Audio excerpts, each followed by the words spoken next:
what kind of property you're selling. Every transaction in real estate is different. There's some similarities to some transactions, but almost every single real estate transaction is different. Okay, and so because of that, we have to identify things up front so that we can know where to go with them later on. So for instance, what type of property are we selling? And when I say what type of property, I mean, are we selling a single-family home? Are we selling a manufactured home? Are we selling a condo, a vacant land? So once we identify the type of property, then we can decide which way we're going to go with the contract. Now you probably say, what type of sale? So we need to know what kind of sale it is too. Some of you have heard of short sales. Some of you have heard of a bank foreclosure, an estate sale. The type of sale will determine the type of contract that you're going to use as well. For instance, all REO properties are as-is contracts. You're not going to get the bank to fix anything. So you wouldn't come in there with a repair limit on that type of property. So knowing the type of property and the type of sale will be very, very important to know. The other thing is who's selling the property. Am I dealing with a bank? Am I dealing with an individual? If it's an estate, am I dealing with the siblings of someone that passed away? Am I dealing with like 5 people or 1 person? So whoever's selling the property, we need to know that too, because remember, our job for our client is to help them get the house. Structure the transaction in their light to protect them with their interest for the best possible price. As an agent working for the buyer, that's our job. So by understanding this information up front, we can really guide our clients in which direction. And then the last thing down here is, what type of contract do I want to use? There are 2 types of contracts that you can use. An as-is contract, which really spells out what it is in its name. An as-is contract means you're buying the property in its as-is condition, and you're not going to typically ask for any repairs. Okay? The beautiful thing about the as-is contract, up until the inspection period, which is normally 15 days, the buyer has a right to cancel the contract for whatever reason. So it gives them ultimate leverage to not move forward if there's something they discover at the very beginning of the process of buying, and they can get all their deposits. So that's an as-is contract. You can still negotiate any major repairs, but your leverage is you have to walk away from the deal. Listen, if you won't give us $1,000 to fix the roof, then we're going to have to walk away from the deal. All right, so that's your leverage in that type of transaction. The regular contract has repair limits, which means repair limits are typically 1.5% of the purchase price. Okay, and so on a $100,000 home, that's $1,500. On a $200,000 home, you're getting up there. You're $3,000. All right, so as long as your home inspection and all the repairs fall under the repair limit, the buyer is still obligated to buy the house, no matter what. Well, unless the seller refuses to do the repairs. But I meant, if the seller is willing to do the repairs, okay, then they're in compliance with the contract. The buyer will not have any leverage to get out of the contract. All right, so they still have to move forward if the repairs are minor. So you can see how the regular contract really ties everybody together if the property is in good condition and doesn't need a lot of repairs. Okay, whereas the as-is contract gives you ultimate flexibility to walk away from the transaction up until the inspection period is over. So that's the difference between the 2 types of contracts. But understanding the sale and the type of sale you're going to make will determine what direction that you want to go with as far as the contract goes. All right, so let's dive into a little cheat sheet. All right, we have a cheat sheet here. Now the cheat sheet allows us to just be working in the field with no computer, no tablet, nothing with us. And I can pull out a sheet of paper if I'm with the buyer and take some information down from them on the type of offer they want to make, and then I can type it up later. All right. So you'll notice in this that we have the buyer's information up here at the top. And that's only so that you can gather it if you hadn't gotten all the buyer's information. Maybe you don't have their home address. Maybe you don't have their email. You just have a phone number. All right, so that gives you a little more chance to pick those things up. Then you have the property address, and then we get into the key components, okay? When I say the key components, this is where we start putting our offer together. All right, personal property, is there a washer, a dryer, pool equipment, personal property items that are going to stay with the property. Here's the purchase price. So here's my what we're going to offer on the property, my earnest money, okay? How much is my initial deposit? Okay, and that's going to be typically due 3 days from the effective date. All right, do I have an escrow company that I want to use? And if not, we have some suggestions. Okay, so we can make some suggestions. If it's a longer closing, I might even ask for additional money down. Total, how much are they going to finance, and the balance to close. So everything in this number, in these columns right here, has to add up to the purchase price. Okay, and that's the same with the contract. The next thing, are they getting financing? What type of financing? FHA, VA, conventional. Some of this might be Greek if you're fairly new. Okay, you'll start getting familiar with some of the terms and understanding the differences with the different types of loans. Have they made application with the lender? When would they like to close on the home? If there's financing involved, I recommend 45 days. Sometimes 60. It's really hard to close a finance deal under 30 days, even though loan officers want to, talk about they can close them under 30 days. I always do on or before 45 days. If we can close early, great. If we can't, I'm not asking for extension. All right, so here's our next section. Is the contract going to be an as-is? I just circle yes.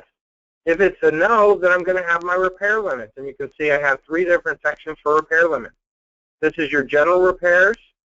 Okay, then you have your wood destroying organism repair limit. And then you have a permit repair limit. Like if there's open permits, maybe something was done without a permit, and you need to go get an after the market permit. Who's paying for title? Or who is selecting title? And typically, if whoever selects title, they're the one that also pays. But not necessarily. You can split it up. You have to write an addendum for that, but you can split it up as well. Is there going to be a home warranty? Who's going to pay for the home warranty? Are you going to have a home inspection? And by the way, 99% of the time you're going to have a home inspection for your buyer. And the buyer's going to pay for their home inspection. But let's say there's a septic tank or something, and you want the seller to provide a septic inspection report. Maybe you write that in the contract for them to provide that. If you know your inspection dates, you can throw it in here for your termite and everything. And then the last section down here, these are our predetermined forms that we can attach to contracts. So these are our additional addendums. All right, so you're going to, depending on the age of the home here, we're definitely going to have a VA FHA financing for today. But just depending on the home here, we'll determine what things we need as far as our inspection. All right, so that's your cheat sheet to help you when you're out in the field.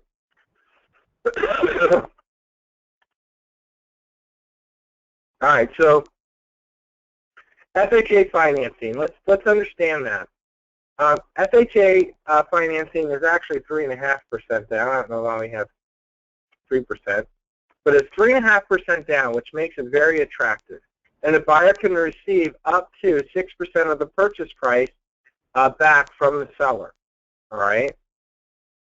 So in an example here, so the down payment would be $6,000. That's actually at 3%. So I got to break out my calculator here and to figure out what 3.5% would be, because we have that wrong and we want to get it right now.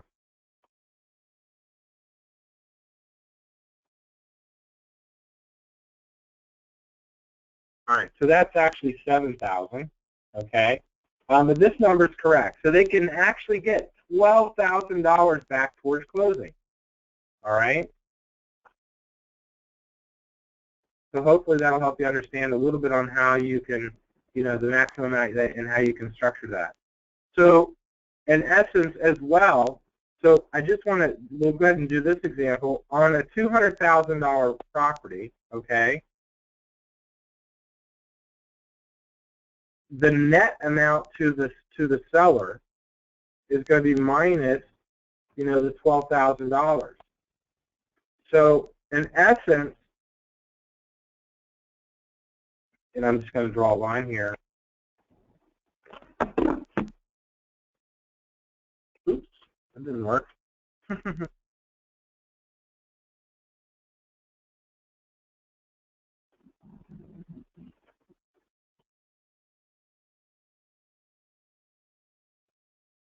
There you go, that worked. So in essence, we have an offer of $188,000. Okay, is what the net is to the seller. So you want to keep this in mind, because if you're competing to try to get the property, you have to realize that if somebody comes in with a better offer north of $188,000, then they're probably going to get the property over you because of the structure of the transaction, because this is the net to the seller before commissions. So if somebody were to make a cash offer, let's say of $190, that's a better offer. Even though we're offering more money, the cash deal is a better offer. So just keep that in mind when you're dealing with FHA. Any questions on that before we dive into the contracts? These are easy. All right. So let's, since there's no questions, let's get busy. All right. So from here, I've got to log into the MLS. All right. So I'm going to log into the MLS, get started.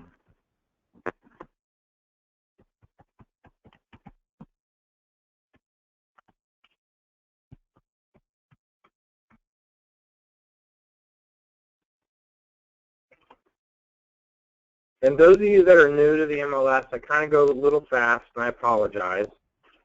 We're going to log into the matrix system, which is the multiple listing system. All right. I like to write on our listing, so I'm going to go ahead and pick a listing here that we have.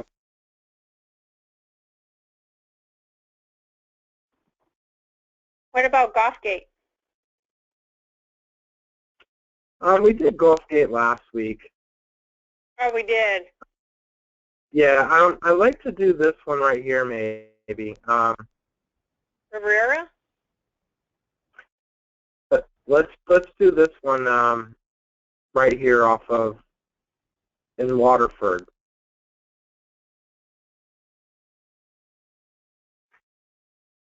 This also gives me a good chance to see who's got the listing, who's doing their paperwork properly.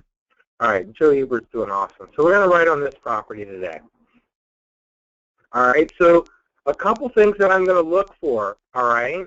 I'm going to first look at the age of the home, because that's going to be important to me. Anything that's older than 1978, what do I need? Someone yell it out. If the home was built before 1978, what do I absolutely need in my contract? That's disclosure. Right? Yes. A lead-based, yeah, got to have a lead-based paint disclosure on anything north of, that's older than 1978. I also noticed under the community information that it's in a homeowners association, and there's $204 a quarter,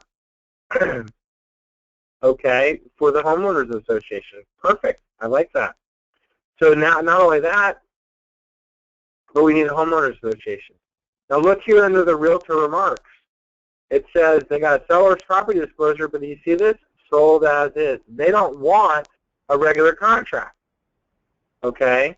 So what I would recommend in this situation is we would normally write an as-is contract on this property. But because this is a training class, we're going to ignore that, and we're going to write a regular contract today.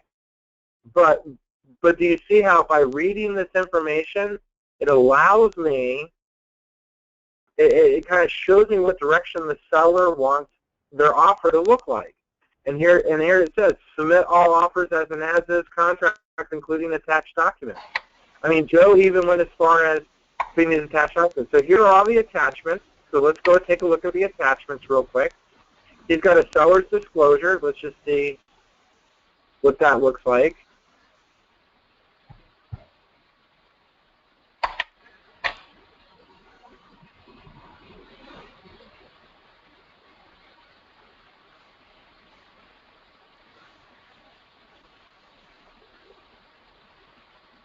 My computer sometimes takes a little time to think about these PDFs. So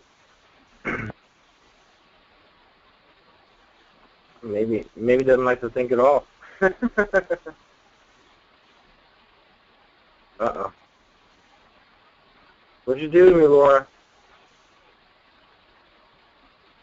Nothing. Why? Just tease. Oh. I was reading my email. I had my contract on my laptop. I thought, oh, did I do something? All right, guys, give me a second. My computer has frozen up. Welcome to technology.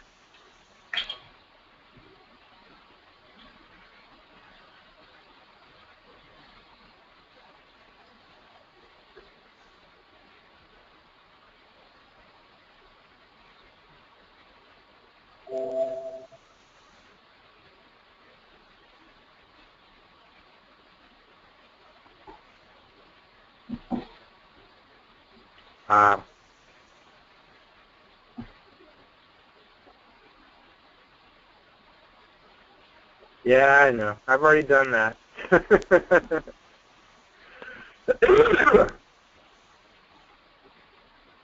All right, guys, I apologize. Give me 1 second. I'll be right back. Let me just...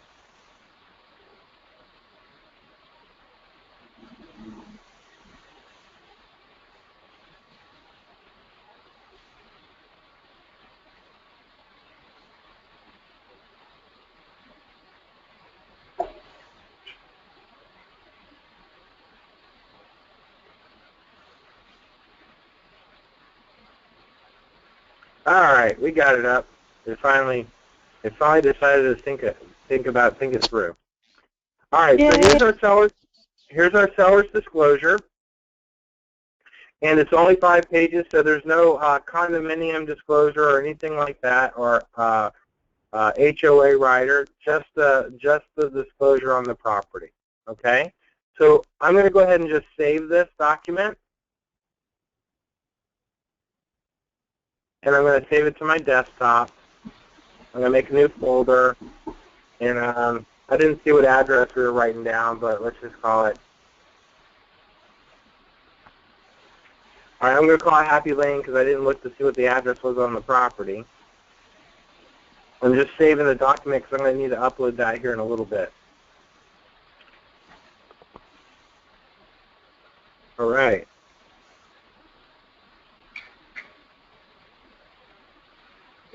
Perfect. All right, so I'm going to go ahead and close my seller's disclosure now because I don't need it. And from here, I'm ready to go directly into writing my contract. I have my worksheet. The person wants to buy this property. We're going to come in pretty strong on this property and try to get it. So whenever you're writing the contract, you want to come to the listing first, and then you hover over this TD. And these are all links, by the way, at the top. But the TD stands for Transaction Desk. That's our contract writing software. So I'm going to click on Transaction Desk.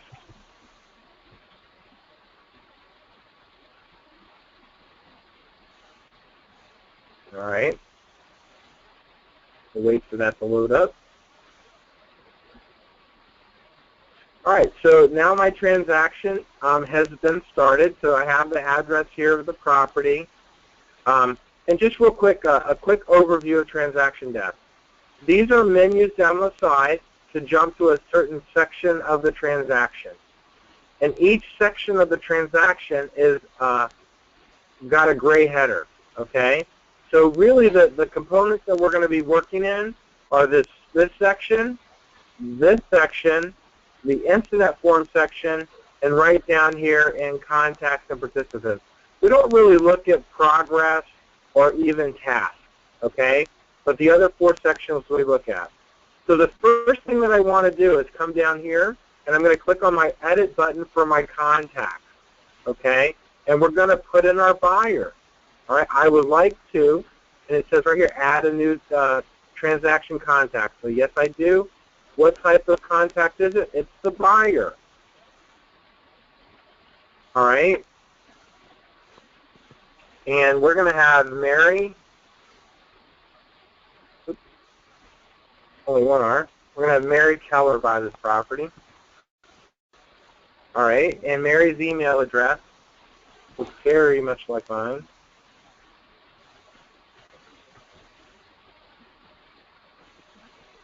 All right, so now I've got Mary in here, I got her email address in here, and now I'm ready to hit save.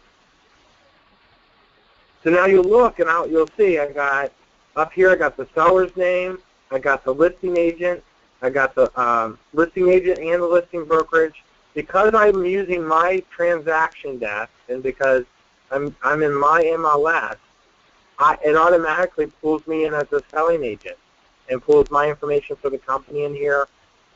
And then here is Mary, my new buyer. So I have all the parties that we need as far as being part of the transaction. So now I'm going to come back to my transaction overview. Okay. And remember the document that I downloaded? Let's go ahead and bring that up here into the system.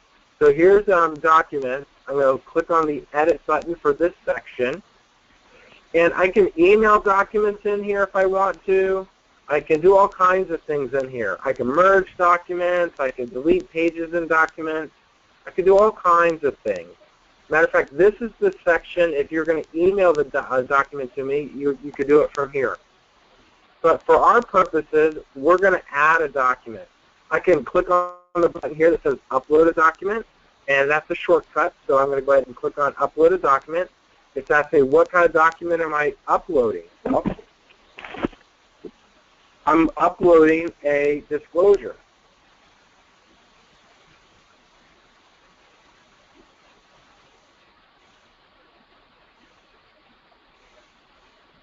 All right.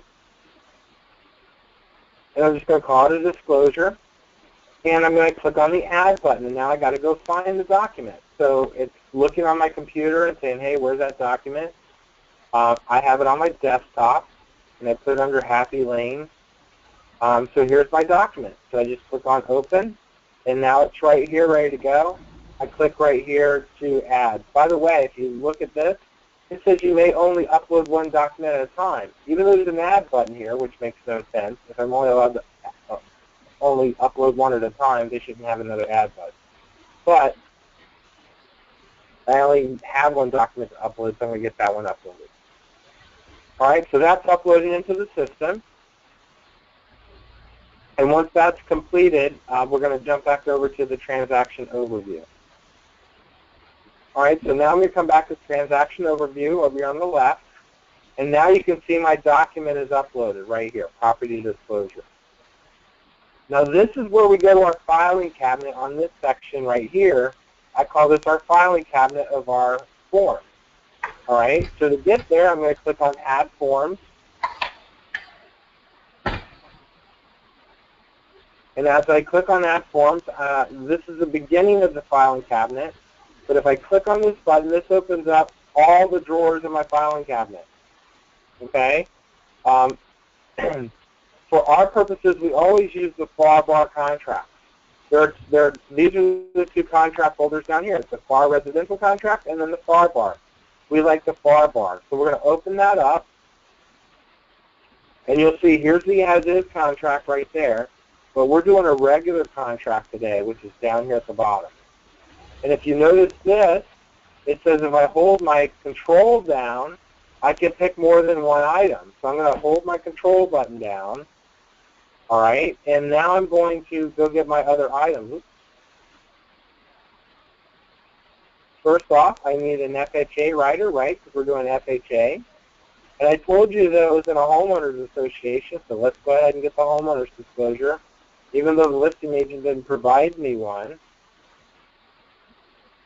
And then the year of the property doesn't require lead-based paint, so we don't need that. But the year of the property is during a time period where there could have been some bad drywall.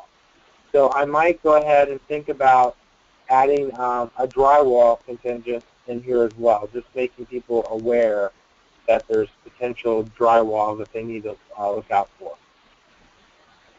And that addendum is right here. It's the drywall writing. All right, so I got my documents that I need. I'm going to click here on the Add Forms to my Transaction button. And so now I've brought over my 4 forms. I can look at the order in which I have my forms.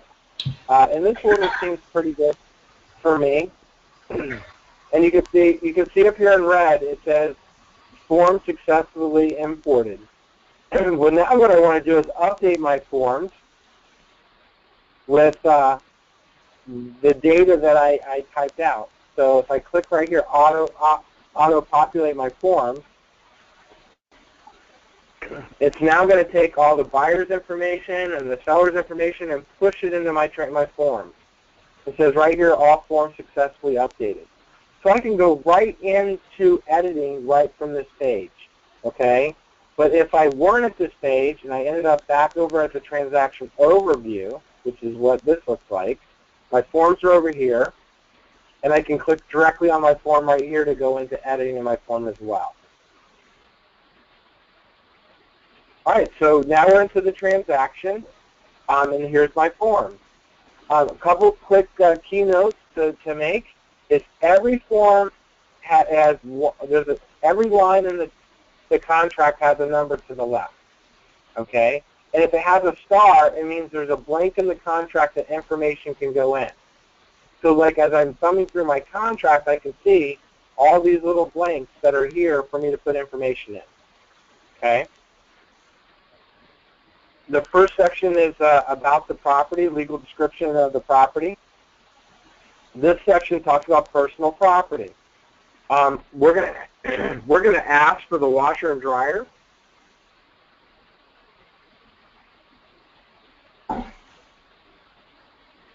In the property because it's not listed in the predetermined items already above. So I just want to make sure we're going to get it. If something was going to be excluded, we'd exclude that here on line 23. So I'm jumping down to line 26. The listing price on this property is $208,000. We're going to ask for money back. So we're actually going to make them a very interesting offer. We're going to offer them $210,000 for the property. You're like thinking to yourself, wow, that's $2,000 above asking price. But remember, I'm going to be asking for 6% back. So even though I'm overpaying by $2,000, I'm asking for 6% back. 6% on 210 is a good chunk of money, $12,600. So I'm going to get quite a bit of money back, so my net to the seller will be quite a bit less to them. So it's okay to raise the price in this particular transaction to try to get it. All right, you'll notice right here in the next line is our initial deposit. I like to get 2% as initial deposit, and I round to the nearest thousand for the most part. All right, so I'm going to ask for $4,000 down. The total down payment is only 3%, 3.5%, so a little over $12,000. On line 29, we always make our contracts with the money coming after we have an effective date. We won't have an effective date until we actually have a contract. So if I leave this blank, it's automatically 3 days. I'm just going to write it in there.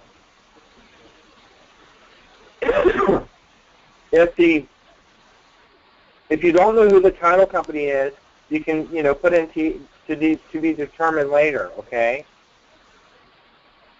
If I do know, then I can gather their information and put it in here.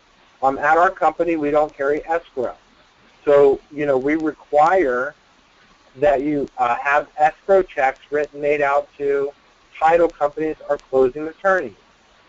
I typically don't ask for additional deposit. The seller may counter-respond for additional deposit if it's a long-out closing. But for the most part, I don't put anything in there. And you'll notice how this automatically calculates.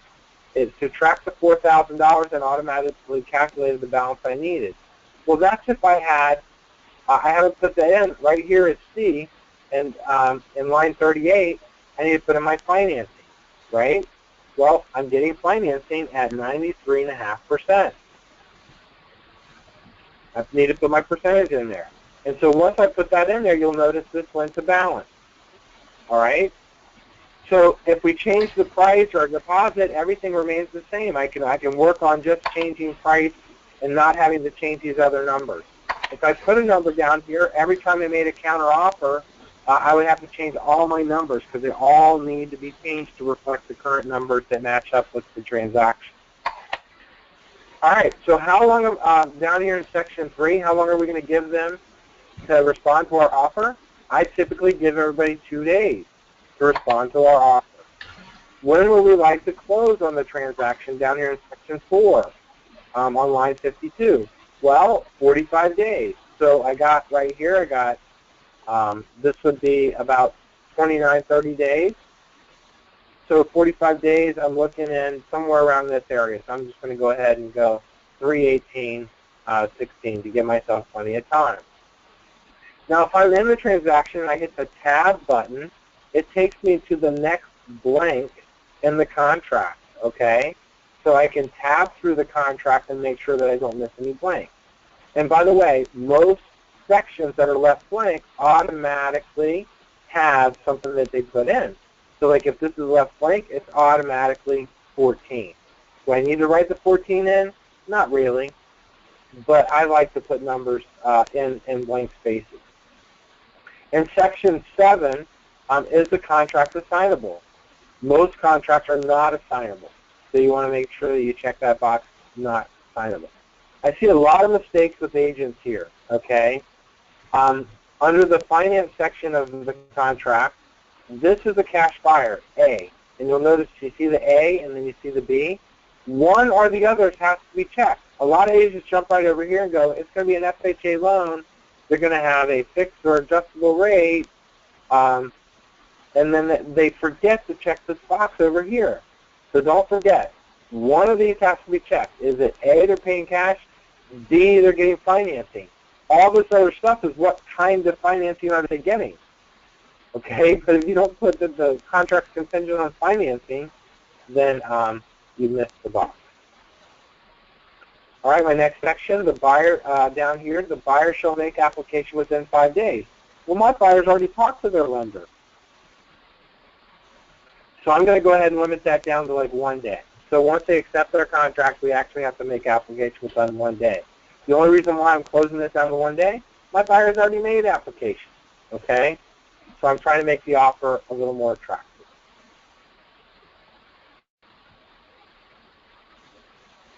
All right. So now we're on to page 3. And this has, by the way, this is a continuation of financing. This is if you were assuming an existing mortgage. A purchase money note is when the seller does owner financing. So neither one of those are part of our transaction. Here is our repair limits. It's 1.5%. If I leave this blank, it's automatically 1.5%. So let's say we're going to be nice to these people. And we're just going to go ahead and say, you know what, $1,500 is all we're going to ask for. And the repairs, which is half of what it could be.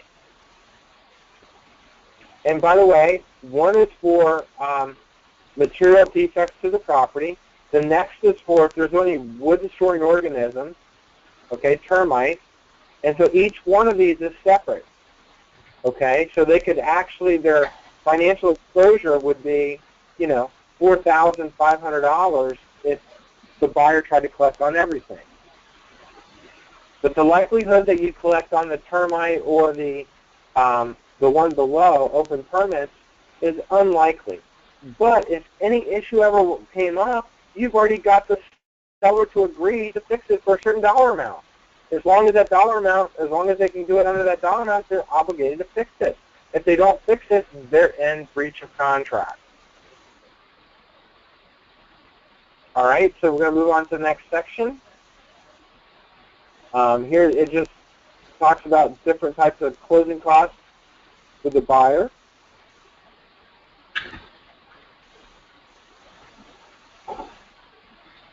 And by the way, like I said, if I leave this blank, it'll automatically say 15. All right, so this section right here, all right, under title evidence, this is where we pick who pays. Remember how I told you if the seller typically picks, the seller typically pays. In our situation, we're asking for closing costs back. We're asking for money back. All right? They're already not getting a full price offer from me. So I'm going to go ahead and pick the buyer to pick and the buyer pay. I'm going to put a little bit of money, leave a little bit more money in their net for not having to pay this fee. This fee is completely negotiable. But in a competitive world, you want to, let the seller make a decent net if you get the terms for your buyer.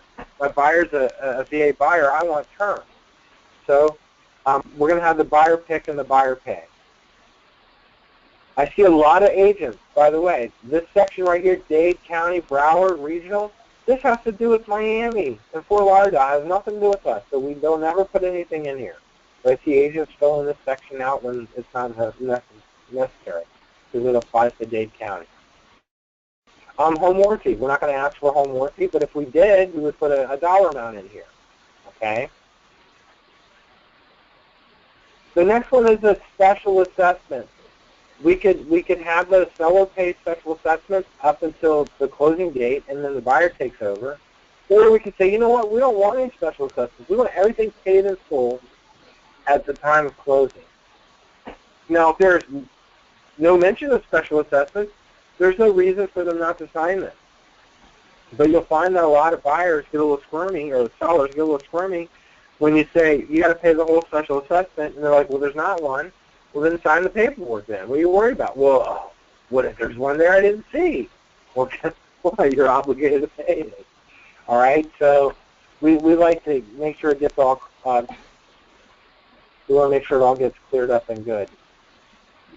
All right, so as we scroll through, we get into our disclosures. This talks about rate, ground gas, permit disclosure, mold disclosure, flood zone disclosure, energy brochure, lead-based paint disclosure, homeowner association disclosure, FERPTA, seller's disclosure. So lots of disclosures. This talks about maintenance of the property. Here's our inspection period. If it's less blank, it's automatically 15 days. We're going to be nice and get our inspections done within 10 days. Okay? Then we get into the general inspections, and this is a great read for everybody. You should read through the general conditions and the general inspections of what you're allowed to look for and fix as far as repair. And then here's what your wood-destroying organisms are, and so you can read through and figure out what those pertain. And then here's your inspection and closeout of any building permit and like how that's going to be handled. The last thing you have is your walkthrough, and your walkthrough is where we go and inspect any repairs and verify that the house was clean and the seller moved out nicely. The escrow agent is just part of the transaction to hold money. They're not really part of the transaction to do anything other than that. Professional advice, that's our limited liability for us. Listen, I'm not Superman. I can't see what's into the walls. I can only present you what I can see and disclose to you what I'm aware of. All right? Defaults, if the buyer defaults, what happens? If the seller defaults, what happens? Really quick and simple. If the buyer defaults, they have two choices. Forfeit their money or perform on the contract. Be sued for performance. If the seller defaults, either give back the money, the deposit, or be sued for performance. All right? So those are two of your resolutions.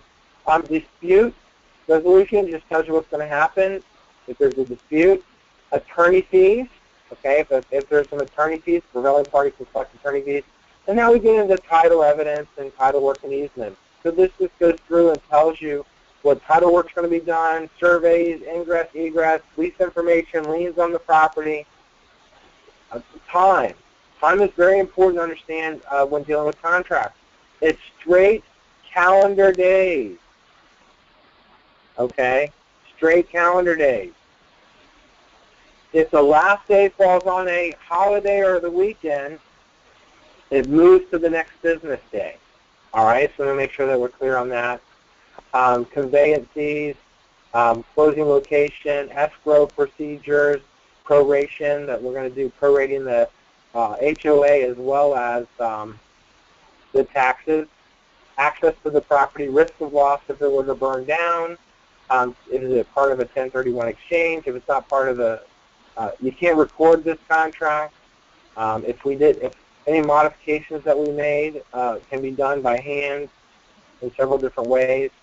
Failure to do certain things in the contract, you're waiving those rights if you don't do them. Riders and addendums, they can be handwritten, they can be typed, just says how they go. This talks about the loan commitment, acceptable law venue if there happens to be litigation between the buyer and seller, where they're going to do it. The foreign investment, which is called PERPTA, little explanation on PERPTA. And here we go. I need an 8, and then now we get into my addendums, and then we got our signature pages. So the addendums that I have picked are the Homeowners Association, FHA Financing,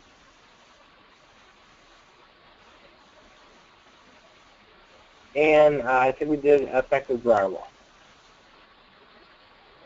All right, so here I'm going to put in the credit for the buyer.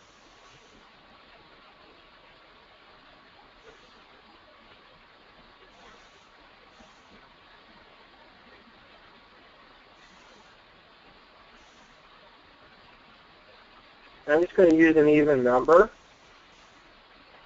Now, I could do 6%, but I like to use my calculator and figure out what that's going to be. Okay? If I'm trying to maximize that, then I would have to come in here and figure out exactly, because we offered them 210, right?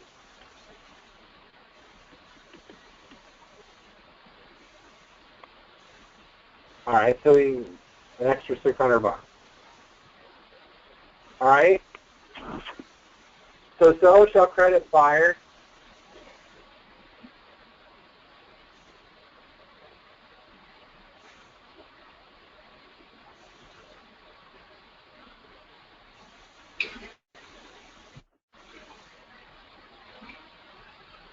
All right, so that's all the information that I need. The seller shall credit buyer $12,600 at closing for closing costs and prepaid.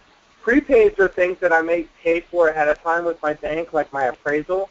I'm allowed to recoup that money from this $12,600, okay?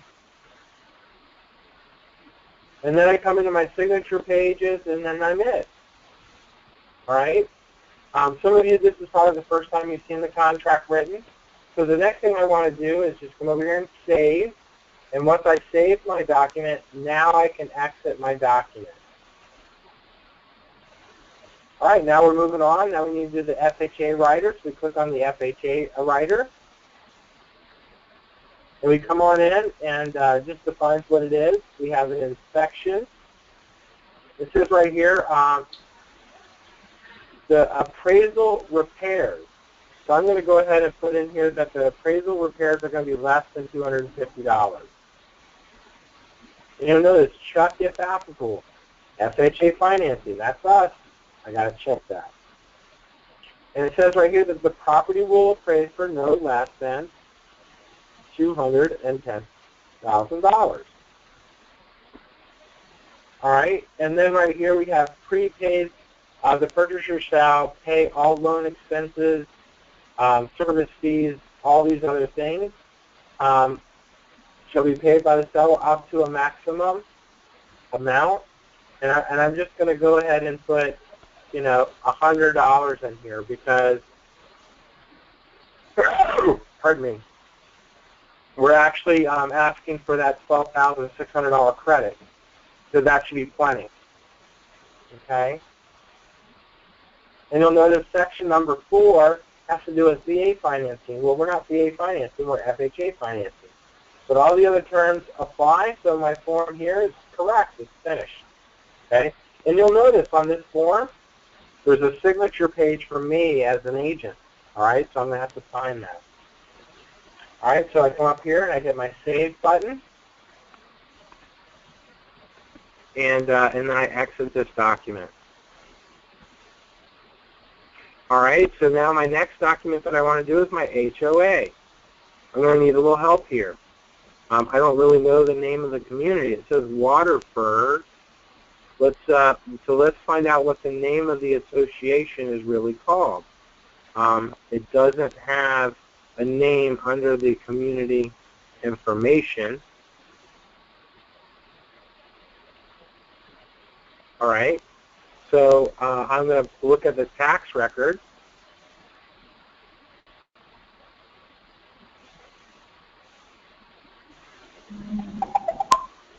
All right, and under the tax record, I can see that the subdivision is called Waterford. So I'm going to call it Waterford. Waterford Homeowners Association is all I'm going to call it, even though I think there is another homeowner association already. All right. Oh, look, it already brought it over. So they already brought it in. I'm just going to go with that as the name of the community. In the first section right here, this is the current amount. Okay. You'll have to pay assessment. The current amount is. So when I look at my MLS again,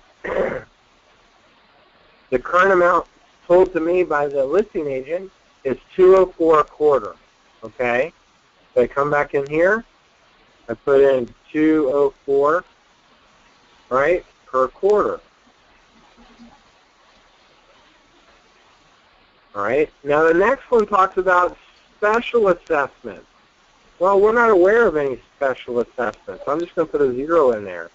And then down below, if they pay any like lease fees for the clubhouse and things like that, they might be in here as well. We don't have any, so I'm going to put 0 in there as well. And so I have everything done on my homeowner's disclosure. So I come over here and I hit Save, and then I exit. All right, and my last document here is my defective drywall. So let's pull that up real quick. And all it does is, I'm just going to put the buyer's section down here, letting them know that the buyer has a right to inspect the property. If I leave it blank, up to 15 days. If we find any problems, and I'm going to leave it blank, it's going to be $500, so I'll type it in. So if we find any problems, they're willing to contribute $500 a remedy. The problem is if it's more expensive than that, then everybody can cancel the contract. All right, so that's my defective drywall addendum. So that's completed. All right, so I hit Save, and now I come down here to my exit. All right, now 2 things I can do. I can come right here and I can click on my Edit button, and I can then select all my forms. And I can come down here and I can hit Email Document. And then you can email the documents to me for me to review. All right? If you want me to be able to make changes, you can send it to me as a link and allow the recipient to make changes. Now, I've done this recently, and it doesn't always allow the changes to be saved. Okay? So even though I may make the changes, we still need to review the document together for you to potentially make the changes that don't get saved. All right? So that's one way you can do that. I can print these documents out, and then I can have them sign in person. So there's several things that I can do, okay, to make that happen. So that's how you get it to this point. Now, for those of you that want to do electronic signatures on transactions, that's what we're going to do next. All right? So inside your transaction desk, you see the word Authentisign over here. If I click on that, that's going to start, that's going to use my signature software to start a signature transaction, okay? Meaning something needs to be done as far as getting something signed. You'll also see Sign up here. If you click on this, that just takes you to the program. It doesn't create a signature for this particular transaction. If I click on Sign within my transaction option, it'll make a signature for this particular transaction. All right, the first thing that it does is it gives me a details. It typically uses the street address. It does a little inline signing, and then under participants, I just come here to my transaction desk, and now I'm going to pick my buyer. Okay. Now, because I have some things that I need to sign, I'm going to go ahead and set myself up as a remote signer as well. Okay. And I'm going to sign right after my client. So now that I have that done, I just click on Add. So I have my participants. It's got me signing first, and then the buyer. I typically like to have the buyer going first instead of me. All right, now let's go get our documents. If I click here on my button, I can come right here to the transaction and pull my documents from this particular transaction. And here are all the documents. Well, I need them all. I'm going to go ahead and get them all. All right, including my property disclosure, which I had uploaded. You'll notice all of these say incident forms, and then this one says DocBox. That's because I uploaded that one.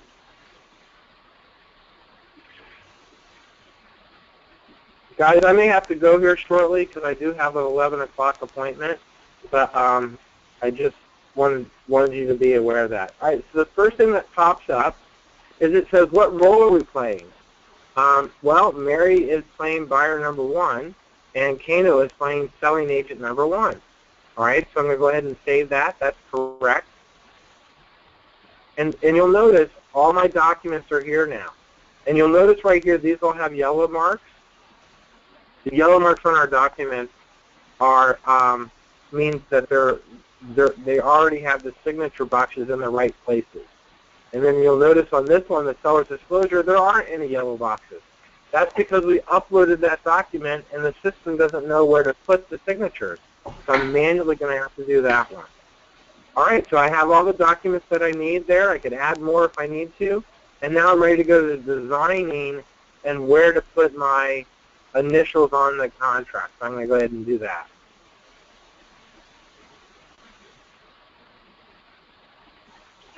All right, so here's my contract. It's come into my system, and you'll notice the MK is already in there for Mary Keller. And by the way, here's your drag and drop. You pop on this button. I can drag I can drag my initials anywhere. I can drag a signature box anywhere. So you got to get in here and play. I can even put an X on a contract if I need to. I can add a date. Okay. So if their initials weren't here, I could just drag over here and I would drop their initials down here and get it in the right position. Okay. For our purposes today, we don't have to do that because it's already there. So I just need to go through my form and make sure the ones that are there are there. So we're just going to continue down all the way through. And by the way, here's the markup. Let's say, you know what, we need to take out this line right here. So I can mark something up and I could just take out that line. Okay. I could highlight something in here if I needed to, you know. So I could put a circle, I could, a squiggly line. So the markup works out pretty good. All right, back to my form. Again, the initial boxes are all done for me already. So I'm just scrolling through and making sure that they're right.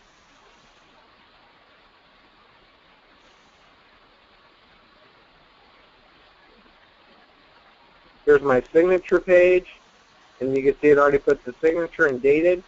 So we're good with that. Here's your rider for the condo rider. All right. And by the way, that's the signature right there. All right, here's the next rider. This is the association rider. And then the next one is the drywall rider. All right, and then here's the seller's disclosure. Now on the seller's disclosure, remember we uploaded that?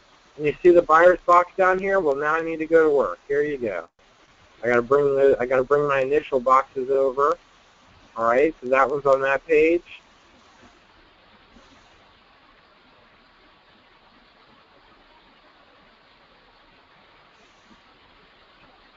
All right, so here's my signature page and initial box. So let me get my initial box in there. And then I drag my signature over here and drop it, get that in place. I right-click, and I say, give me name and block. And then I put that there, and I come over, right-click, give me, add a timestamp, so it'll stamp it when I sign it, or when she signs it. The last one down here is another signature.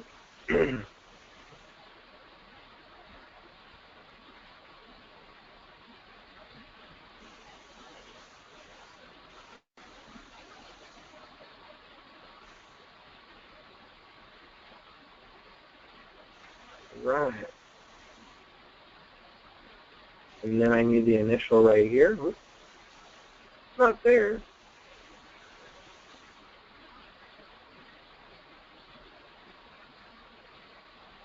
All right. Looks like well,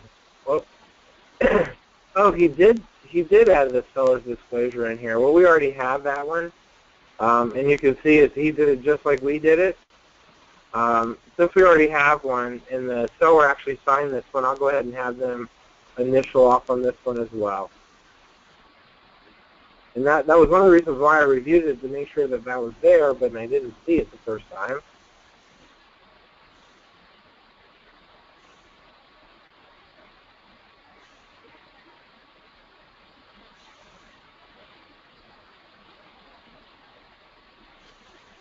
All right, so those are all my pages.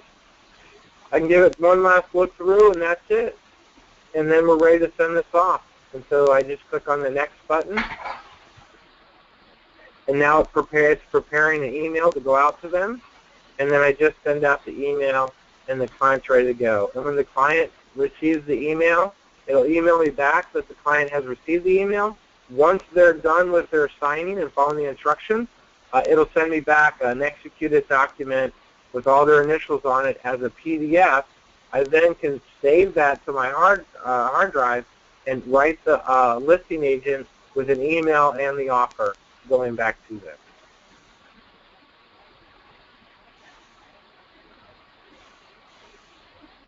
All right, and you can see here on my sign, you can see a lightning bolt. That just means that this is in progress. Okay, once it's completed, it looks like this with a little ribbon. Okay, but as far as this goes, it's right here in the lightning bolt. We're just waiting for that to happen.